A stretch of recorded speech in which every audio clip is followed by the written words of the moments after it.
Hello बच्चों, आज हम लोग कक्षा 8 के संस्कृत विषय से दूसरे पाठ का अध्ययन करेंगे, जिसका नाम है संघे शक्ति, अर्थात एकता में ही बल होती है। सबसे पहले पाठ का परिचय प्राप्त करें। आधुनिक युग की सबसे बड़ी समस्या लोगों में परस्पर अविश्वास, लोभ तथा महत्वाकांक्षा की है, जिसके कारण परिवार, समाज इत्यादि संस्थाओं का बहुत तेजी से विघटन हो रहा है, अर्थात टूट रही ये संस्थाएं। लोग संघ की शक्ति की उपेक्षा करके व्यक्तिवाद को बढ़ावा दे रहे हैं, अर्थात लोग मिलजुल कर रहना नहीं चाहते हैं, अकेले रहना चाहते हैं। इससे परिवार, समाज तथा राष्ट्र तक की सत्ता संदेह में पड़ गई है। प्रस्तुत पाठ में एक प्रसिद्ध लोक कथा के द्वारा संघ अर्थात मिलजुल कर रहने की महत्ता पर प्रकाश डाला गया है। पिक्चर देख सकते हैं आप। पिक्चर से आपको अंदाज़ा मिल रहा होगा कि ऐसी कहानी आपने पहले भी सुनी हुई है दूसरे भाषा की किताबों में। चलिए पाठ को शुरू करते हैं हम लोग कहानी को। इसके बाद फिर हम लोग इसके प्रश्नोत्तर को भी देखेंगे। अस्ति गंगायाः रमणीये तीरे पुष्कल नाम को ग्राम। गंगा नदी के सुंदर किनारे पर पुष्कल नाम का एक गांव है। तत्र बहुधन संपन्न हरिहरो नाम कृषिक। वहाँ पर बहुत धनी किसान, हरिहर नाम का किसान है। कृषि कर्मणा तेन प्रभुता संपत्ति अर्जिता। खेती करके वह बहुत धन अर्जित कर लेता है, किया हुआ है। ग्रामे तत्परिसरे च तेन महती प्रतिष्ठा संप्राप्ता। गांव में और आसपास उसकी बहुत प्रतिष्ठा, उसने प्रतिष्ठा प्राप्त की, इज्जत प्राप्त की है। तस्य चत्वारः पुत्राः अभवन्। उसके 4 पुत्र हुए। पितुः कार्ये सहायतां न कुर्वन्। वे पिता के कार्य में सहायता नहीं करते थे। प्रत्युत परस्परम नित्यम कलहायन्ते। बल्कि आपस में डेली रोज कलह करते थे, झगड़ा करते थे। एक कथयति, एक कहता है त्वमेव पिता अधिकम मन्यते। तुम्हें पिता अधिक मानते हैं। त्वमेव तस्य विपुलां संपत्तिम प्राप्यसि। तुम ही उनकी विपुल संपत्ति अर्थात बहुत ज़्यादा संपत्ति जो उनकी है वो प्राप्त करोगे। अपरः वदति, दूसरा बोलता है तुम अतीव अलसः, तुम अति आलसी हो। कदापि किमपि हितकरम उपयोगी कार्यम न करोसि। कभी भी कुछ भी लाभकारी उपयोगी कार्य नहीं करते हो। तृतीय तथैव विद्याध्ययन से निंदाम करोति। तीसरा जो था वो विद्याध्ययन अर्थात विद्या पढ़ने यानी पढ़ने लिखने की निंदा करता था। चतुर्थ विद्या अध्ययनाय पितुः धनयाचनाम करोति तदा तृतीय पितरम वारयति। तीसरा पढ़ने के लिए, विद्या अध्ययन के लिए पिता से धन मांगता, तो चौथा पिता को मना करता कि मत दीजिए। एवमेव किमपि समाश्रित्य चतुर्षु भ्रातृषु कलह प्रवर्तते। इसमें इस प्रकार किसी न किसी बात का आश्रय लेकर चारों भाई कोई न कोई बहाना से लड़ते रहते थे, कलह करते रहते थे। अनेन बुद्धिमान पिता सततम चिंतित तिष्ठति। इससे बुद्धिमान पिता हमेशा चिंतित रहते हैं। वृद्ध पिता स्वपुत्रान् कृषि कर्मणः संचालनाय भूयो भूयः प्रेरयति। वृद्ध पिता, बूढ़े पिता अपने पुत्रों को खेती की संचालित करने के लिए, चलाने के लिए, करने के लिए बार बार प्रेरित करते हैं। किंतु सर्वेपि अलसाः न शृण्वन्ति। किंतु सभी आलसी सुनते नहीं हैं। एकदा स वार्धक्य जनितेन रोगेन ग्रस्तः शय्यासीनो जाता। एक बार वह बुढ़ापे के कारण रोग से ग्रस्त हो गए, बीमारी से ग्रस्त हो गए और फिर बिछावन पकड़ लेते हैं, बिछावन पकड़ लिए। स कलहायमानेषु पुत्रेषु संघबद्धतायाः महत्वस्य बोधनाय उपायं चिंत्यत। वे कलह करने वाले पुत्रों में एकता के महत्व को समझाने के लिए उपाय सोचे। सर्वानपि पुत्रानाहूय स एकस्मै सुबद्धं दंडचतुष्टयं दत्वा प्राह। सभी पुत्रों को बुलाकर वे अच्छे से बंधे हुए 4 दंडों का एक गट्ठर लेकर के उनको दिए और कहे, 4 दंडों अच्छे तरह से बंधा हुआ उनको दे करके बोले त्वमेनम भंजय, तुम इसे तोड़ो। स कथमपि भंगतुम न शक्नोत, वह उसे तोड़ नहीं सका। तदा अपरः पुत्रः तथैव आदिष्टः। फिर उसके बाद उन्होंने दूसरे पुत्र को आदेश दिया। स्वपि, ऐसा ही करने का आदेश दिया, स्वपि तद दंड चतुष्टयम भंगतुम न समर्थ हो जाता, वह भी चारों दंडों का जो समूह था उसको तोड़ने में समर्थ नहीं हो सका, नहीं तोड़ सका। यमेव दशा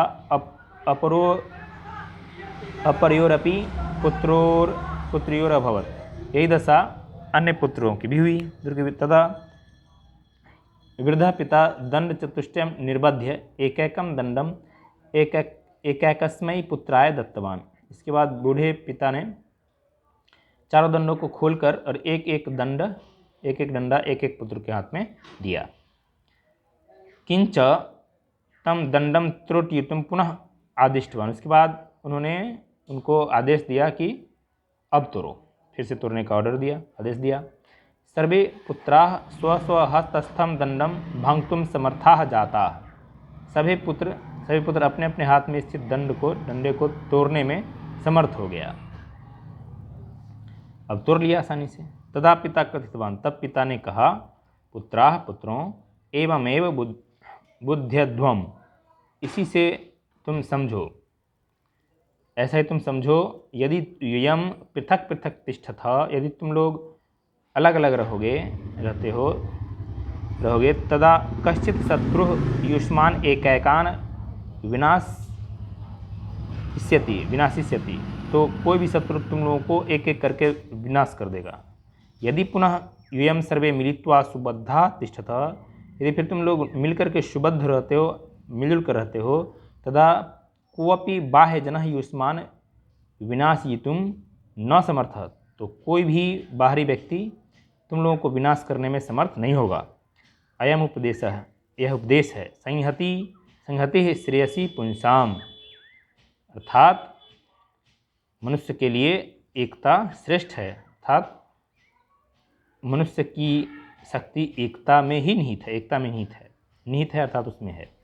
तस्माद् दिवसात् प्रभृति सर्वे अपि चत्वारः पुत्राः स्वस्वदुष्ट विचारान् त्यक्त्वा परस्परं मेलनेन गृहे वर्तन्त पितुश्च सेवया तम आरोग्यम कृतवन्तः। अब समझ में आ गई बात, चारों बच्चों को पिता का उपाय काम कर गया। तस्माद् दिवसात्, उस दिन से सभी पुत्र अपने अपने दुष्ट विचारों को यानी खराब विचारों को त्याग कर आपस में मिलजुल कर घर में रहने लगे और पिता की सेवा करके उन्हें स्वस्थ कर दिए। इस प्रकार आपने देखा कहानी का अर्थ।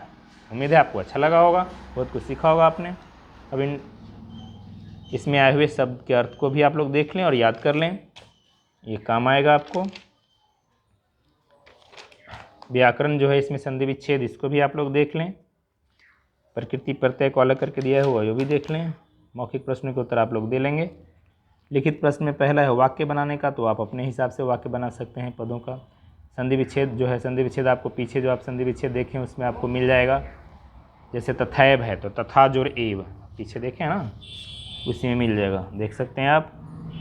तथैव तथा जोर एव वृद्धि संधि का उदाहरण है। इसी प्रकार से अगला है प्रश्न, मंजूषातः शब्दम चित्वा रिक्त स्थानानि पूर्यत, मंजूषा में दिए हुए बॉक्स में जो शब्द दिए हुए हैं उन्हीं से चुनकर के रिक्त स्थानों को भरना है। जैसे अस्ति डैश डैश तीरे पुष्कर नाम को ग्राम, क्या भराएगा डैश में, तो गंगाया भराएगा। आप पढ़ चुके हैं, उससे आप समझ सकते हैं किस में क्या भराएगा, किसका उत्तर क्या होगा। इसके लिए आपको मैंने लिख कर दिया हुआ है, आप देख सकते हैं। वीडियो को पॉज करके आप स्क्रीनशॉट ले लें। चलिए देख लीजिए। द्वितीय पाठ संघे शक्ति, आए हुए प्रश्नों के उत्तर दिए हुए हैं।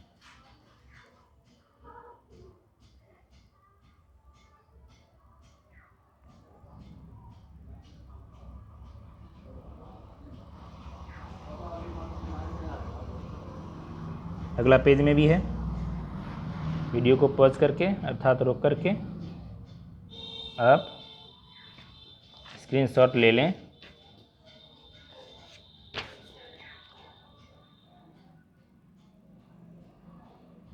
चलिए, उम्मीद है आपने स्क्रीनशॉट ले लिया होगा।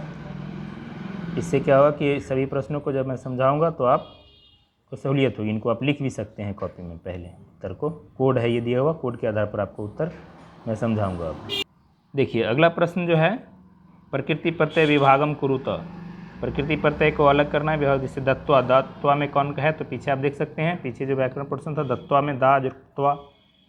इस प्रकार से बाकी सब भी आपको मिल जाएंगे, इसलिए उत्तर आपको लिख कर नहीं दिया गया है। आप इसका उत्तर देख सकते हैं पीछे इसी पाठ में ही दिया हुआ आपको, बुक में ही। फिर अधोलिखितानाम प्रश्नानाम उत्तरम पूर्ण वाक्य ने लिखा था। नीचे लिखे प्रश्न के उत्तर आपको पूर्ण वाक्य में देने हैं। जैसे पुष्कल नाम को ग्राम कुत्र अस्ति, पुष्कल नाम का गांव कहाँ है, तो आप जानते हैं कहाँ है।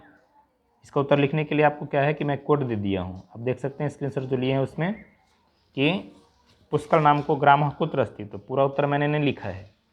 ये प्रश्न है 8 नंबर प्रश्न, आप देख सकते हैं 8 नंबर। तो कुत्र के जगह पर लिख देंगे गंगायाः और उत्तर हो जाएगा।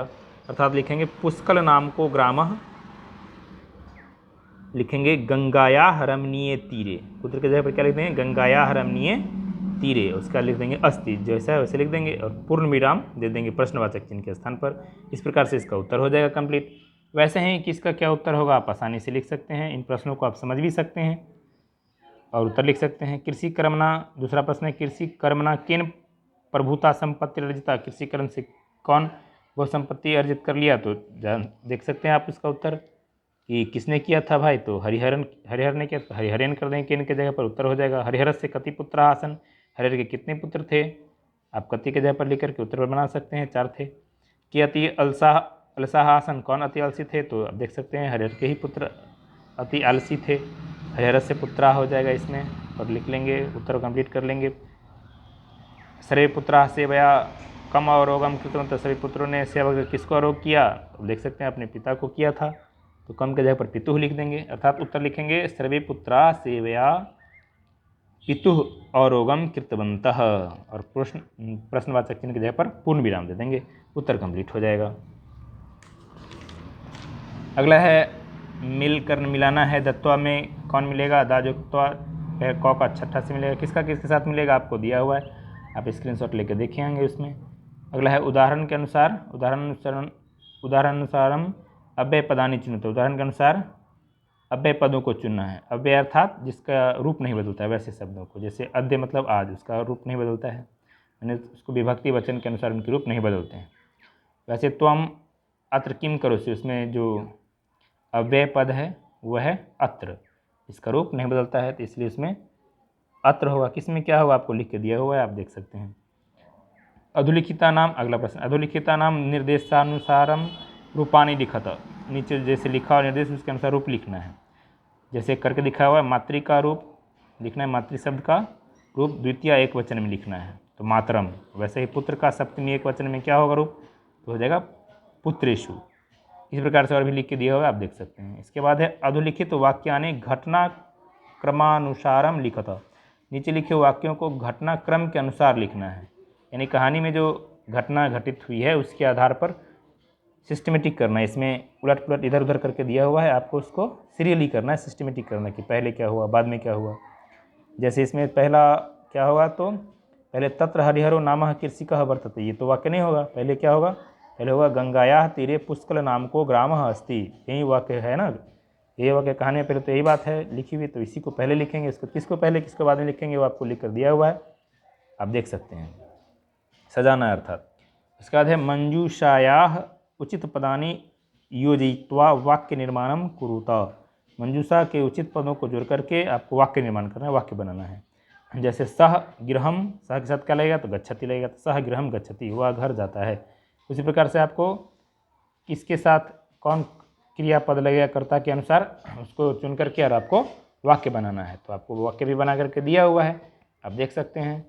जैसे त्वम के साथ सी लगता है तो हो जाएगा त्वम गृहम गच्छसि। इसी प्रकार से आपको और भी प्रश्न जो हैं उसका उत्तर आप आसानी से कर सकते हैं, या त्वम कुत्र गच्छसि ऐसा ही बना सकते हैं आप, गृहम के जगह पर दूसरा भी पद लिख सकते हैं जो कि आपको वाक्य बनाने में सहायता करेगा। तो इस प्रकार से आप अपने मन से वाक्य बना सकते हैं, ऐसे आपको बना करके लिखा हुआ है दिया हुआ है, आप देख सकते हैं स्क्रीनशॉट जो आपने लिया है उसके आधार पर। तो उम्मीद है आप इस पाठ को अच्छे से समझ गए होंगे, इसके प्रश्न उत्तर को भी आप आसानी से लिख सकते हैं। अगर कोई तरह की कठिनाई हो तो आप कमेंट बॉक्स में कमेंट करें, वीडियो को लाइक कर दें, चैनल को सब्सक्राइब कर लें और फिर घंटी का बटन दबा दें ताकि आपको आने वाले सभी वीडियोस समय पर मिलता रहे। इसके बाद फिर इसके साथ ये हो गया, ये पाठ ख़त्म, इसका प्रश्न उत्तर भी हो गया।